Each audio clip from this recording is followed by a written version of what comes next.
প্রিয় দর্শক, আসসালামু আলাইকুম। দর্শক, আপনাদের প্রীতীয় শুভেচ্ছা জানিয়ে শুরু করছি আমাদের আজকের প্রতিবেদন। তো দর্শক, দেখতেই পাচ্ছেন আমাদের সামনে এক অসহায় এক মেয়ে বসে আছে। তো আমরা তার গল্পটা শুনবো, জানবো আপু কেন আমাদের ইউটিউবে আসলেন, তার কি উদ্দেশ্য। আপু, আসসালামু আলাইকুম। ওয়ালাইকুম আসসালাম। কেমন আছেন?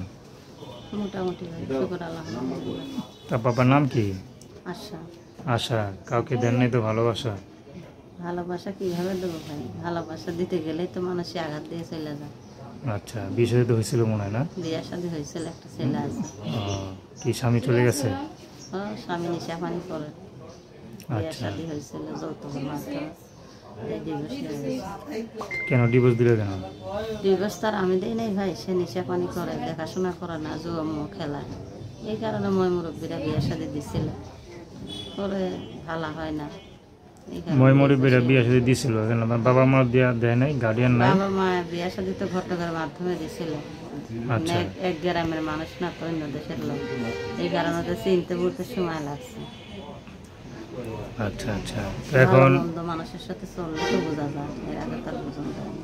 তো এই যে স্বামী যে চলে গেল, কখনো চিন্তা করছিলেন যে স্বামী ভাবে সংসার রাইখা কদিন সংসার করছিলেন? সংসার তো বেশি দিন হয় নাই ভাই, 1-1.5 বছর সংসার করছিলাম। 1-1.5 বছর? তো কখনো চিন্তা করছিলেন যে 1-1.5 বছরের মাথায় আপনার ঘর ভেঙে যাব? না ভাই, সবাই তো পৃথিবীতে আল্লাহ আসছে যে সুখে শান্তিতে থাকি, স্বামী নিয়ে বাচ্চা নিয়ে। কেউ তো আচ্ছা। চায় না যে আমার সংসারটা নষ্ট হয়ে যায়। তো এখন ইউটিউবে আসেন কি বিয়ে শাদী করবেন, নাকি কোনো সহযোগিতা নিয়ে ব্যবসা বাণিজ্য দিবেন, কোনটা? না ভাই, যদি আমার কোনো মানুষ যদি কোনো ছেলের দায়িত্ব নিতে পারে। বাবা মা অসহায়, অনেকদিন ধরে তো খাওয়াইতেছে পড়াইতেছে, এখন তাদের আর চলতেছে না।